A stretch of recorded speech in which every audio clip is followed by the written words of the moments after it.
YS Jaganmohan Reddy ముఖ్యమంత్రి అయ్యాక పూర్తిగా మారిపోయారని ఏపీసీసీ అధ్యక్షురాలు వైఎస్ షర్మిల ఆరోపించారు. కడపలో సోమవారం నిర్వహించిన కార్యకర్తల సమావేశంలో ఆమె పాల్గొని మాట్లాడారు. తనకు ఎప్పుడూ పదవికాంక్ష లేదని, ఎన్ని అవరోధాలు కల్పించినా రాష్ట్ర ప్రజల హక్కుల కోసం పోరాటం సాగిస్తానని స్పష్టం చేశారు. వైఎస్ఆర్ ముఖ్యమంత్రిగా తన మార్కు రాజకీయం, సంక్షేమ పాలన అందించారు. అది ఇప్పుడు జగనన్న పాలనలో ఎక్కడ ఉంది? వైసీపీని అధికారంలోకి తీసుకొచ్చేందుకు 3200 కిలోమీటర్లు పాదయాత్ర చేశానని, అలాంటిది ఇప్పుడు నాపైన మూకుమ్మడిగా దాడి చేస్తున్నారన్నారు. పక్కన జమ్మలమడుగులో ఏ హాస్పిటల్లో అయితే రాజశేఖర రెడ్డి గారు పుట్టారో, ఏ హాస్పిటల్లో అయితే జగనన్న పుట్టాడో అదే హాస్పిటల్లో నేను కూడా పుట్టాను. ఇది నా పుట్టినిల్లు, ఇది నా పుట్టినిల్లు. జగనన్నతో నాకేమీ ద్వేషం లేదు, ఆయనది కూడా నా రక్తమే. కానీ జగనన్న ముఖ్యమంత్రి అయిన తర్వాత మనిషి మారిపోయాడు.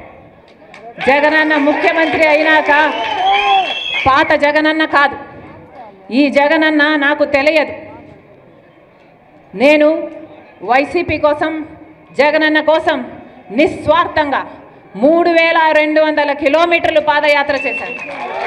నా ఇంటిని పక్కన పెట్టి, నా బిడ్డలను పక్కన పెట్టి, నా సర్వస్వాన్ని వదులుకొని ఎండనక వాననక రోడ్ల మీదనే బతుకుతూ నెలల తరబడి 3200 కిలోమీటర్లు నిస్వార్థంగా, ఏ పదవి కాంక్ష లేకుండా నిస్వార్థంగా వైసీపీ నిలబడాలి అని, ఆ రోజు ఆ పార్టీకి ఇంకా ఉనికే లేకుండా పోతుందేమో అని భయపడుతుంటే, ఆ పార్టీ ఆ భారాన్నంతా నా భుజాన వేసుకొని ఒక్క మహిళ 3200 కిలోమీటర్లు పాదయాత్ర చేశారు. ఆ రోజుల్లో ఏ చెల్లి చేయదమ్మా ఈ త్యాగము అని ఎక్కడికి పోయినా ప్రజలు ఆదరించారు. అంత గొప్ప త్యాగం చేశాం. ఆ తర్వాత సమైక్య ఆంధ్ర కోసం పర్యటన చేయమంటే చేశాం. తెలంగాణలో ఓదార్పు యాత్ర చేయమంటే చేశాం. ఆ తర్వాత బాయ్ బాయ్ బాబు అని క్యాంపెయిన్ రన్ చేయమంటే చేశాం. ఎక్కడ ఏ అవసరం ఉన్నా, ఏ పదవిని కాంక్షించకుండా, నాకిది కావాలి, నాకిది చెయ్యి అని అడగకుండా ఒక సామాన్య కార్యకర్తకైనా పర్వాలేదులే అనుకొని ఆ రోజు అంత త్యాగం చేస్తే, ఈరోజు అదే వైసీపీ పార్టీకి అవేవి గుర్తులేదు. ఈరోజు వైసీపీ పార్టీకి, వాళ్ళ క్యాడర్కు, వాళ్ళ సోషల్ మీడియాకి అసలు నేను ఒక మహిళనని, వైసీపీ పార్టీ కోసం ఎన్ని త్యాగాలు చేశానని, రాజశేఖర రెడ్డి బిడ్డనని కానీ, వాళ్ళకి ఇంత మేలు చేసిందానని కానీ ఈరోజు ఒక్కటి కూడా గుర్తుపెట్టుకోలేదు.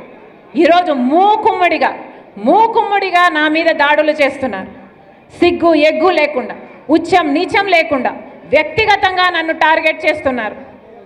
ఎన్ని రకాలుగా రోజుకొక స్టోరీ చెప్తారు, రోజుకొకరిని ముందుకు తీసుకొస్తాడు, రోజుకొక జోకర్ ముందుకు వస్తాడు, ఒక కొత్త మాట చెప్తాడు.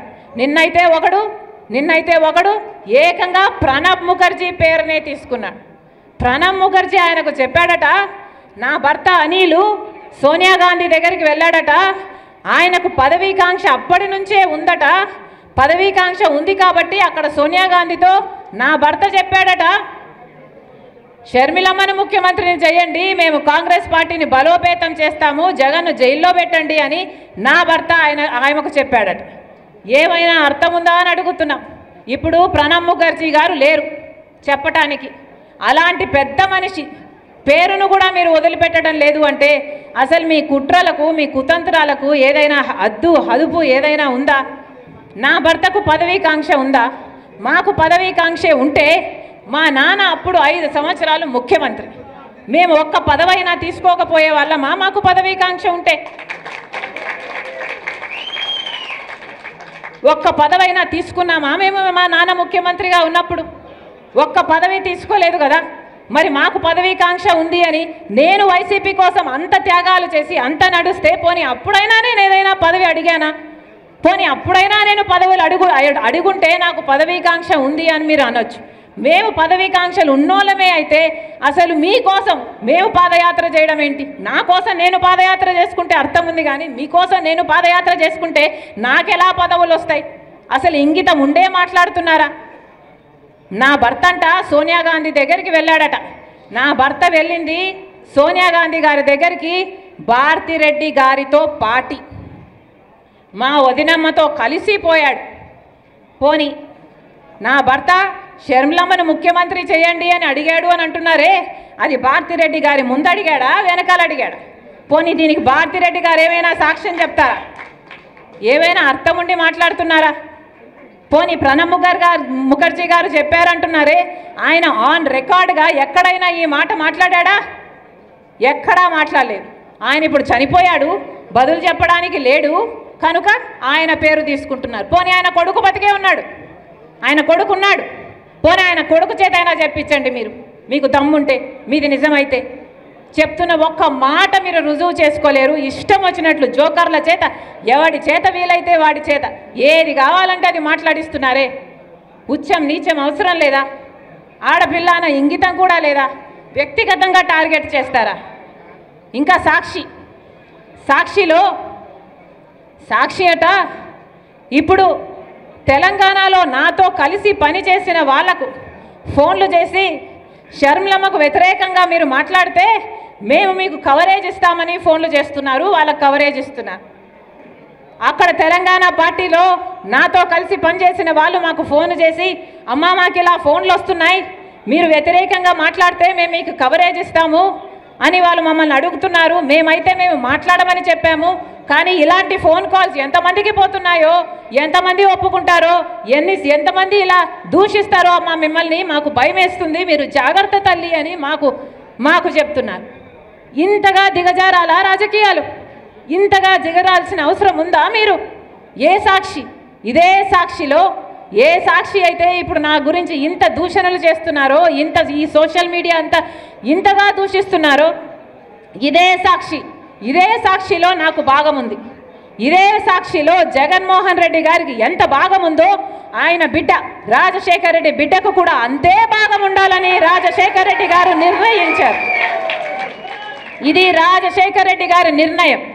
ఏ సాక్షిలో అయితే నాకు సమాన భాగం ఉందో అదే సాక్షిని వాడుకొని ఈరోజు నా మీద వ్యతిరేకంగా మీరు ఇంత దూషిస్తారా? ఇంత ఘోరంగా వ్యవహరిస్తారా? ఇంత నీచంగా ప్రవర్తిస్తారా? ఇంత అవసరం ఉందా? ఇంత నీచానికి దిగజాల్చాల్సిన అవసరం ఉందా? ఈరోజు వ్యక్తిగతంగా మాట్లాడాల్సిన అవసరం ఏముంది అని అడుగుతున్నా. నేను ఇష్యూల మీద మాట్లాడుతున్నా. మీరు స్పెషల్ స్టేటస్ కోసం ఎందుకు కొట్లాడలేదు అని నేను నిలదీస్తున్నా. మీరు పోలవరం కోసం ఎందుకు కొట్లాడలేదు, ఎందుకు తేలేదు అని నేను అడుగుతున్నా. బీజేపీతో మీకు దోస్తీ ఉంది, మీరు బానిసలుగా ఉన్నారు, మనకు రాజధాని ఏమైంది, మన బిడ్డలకు ఉద్యోగాలు ఏమైనాయి, కనీసం క్రాప్ ఇన్సూరెన్స్ కూడా ఎందుకు లేదు అని నేను ప్రశ్నిస్తుంటే ఒక్కసారైనా ఒక ఇష్యూ మీద మీరు సమాధానం చెప్పకుండా రోజుకొక జోకర్ని తీసుకొస్తాడు, ఆ జోకర్ చేత ఏదో ఒక కథ చెప్పిస్తారు, అది మళ్ళీ సోషల్ మీడియాలో మొత్తం పబ్లిసిటీ ఇచ్చుకుంటారు. బుద్ధి, ఇంగితం, జ్ఞానం ఏదైనా ఉందా? ఇంత నీచానికి దిగజారాలా? విలువలు, విశ్వసనీయతలు అని పెద్ద పెద్ద మాటలు చెప్పారు కదా, మరి మీకు లేవా విలువలు, విశ్వసనీయతలు? ఆలోచన చేయాలి. తెలుగు ప్రజలు పిచ్చోళ్ళు కాదు, అన్నీ గమనిస్తున్నారు, అన్నీ చూస్తున్నారు. నేను రాజశేఖర్ రెడ్డి బిడ్డను. పులి కడుపున పులే పుడుతుంది. రాజశేఖర్ రెడ్డి రక్తం నాలో ప్రవహిస్తుంది. నేను రాజశేఖర్ రెడ్డి బిడ్డ వైఎస్ షర్మిలారెడ్డి. నా పేరు ఇదే, నా ఉనికి ఇదే. ఎవరు కాదన్నా, ఎవరు అవునన్నా, ఎవరు గీ పెట్టినా నేను వైఎస్ షర్మిలారెడ్డి. ఆంధ్ర రాష్ట్ర ప్రజలకు మేలు చేయడానికే ఇక్కడికి వచ్చాం. నా గుండెలో నిజాయితీ ఉంది. ఆంధ్ర రాష్ట్ర ప్రజలకు వాళ్ళ హక్కులు కల్పించాలని రాజశేఖర్ రెడ్డి బిడ్డ ఈరోజు తన పుట్టినింటిలో ఆంధ్ర రాష్ట్రంలో అడుగుపెట్టింది. నిలబడుతుంది, కొట్లాడుతుంది. ప్రత్యేక హోదా వచ్చేంత వరకు రాజశేఖర్ రెడ్డి బిడ్డ ఇక్కడ నుంచి కదలదు. పోలవరం వచ్చేంత వరకు రాజశేఖర్ రెడ్డి బిడ్డ ఇక్కడ నుంచి కదలదు. మన రాష్ట్రానికి, మన బిడ్డలకు ఉద్యోగాలు రావాలి, మన రాష్ట్రం అభివృద్ధి చెందాలి, అంతవరకు రాజశేఖర్ రెడ్డి బిడ్డ తన పుట్టింటి నుంచి కదలదు. మీ ఇష్టం వచ్చింది చేసుకోండి, ఎంత చేసుకుంటారో చేసుకోండి, ఏం పిక్కుంటారో పిక్కోండి. ఇక్కడ భయపడే వాళ్ళు ఎవ్వరూ లేరు. ఇక్కడ ఉన్నది రాజశేఖర్ రెడ్డి బిడ్డ. ఖబర్దార్. జోహార్.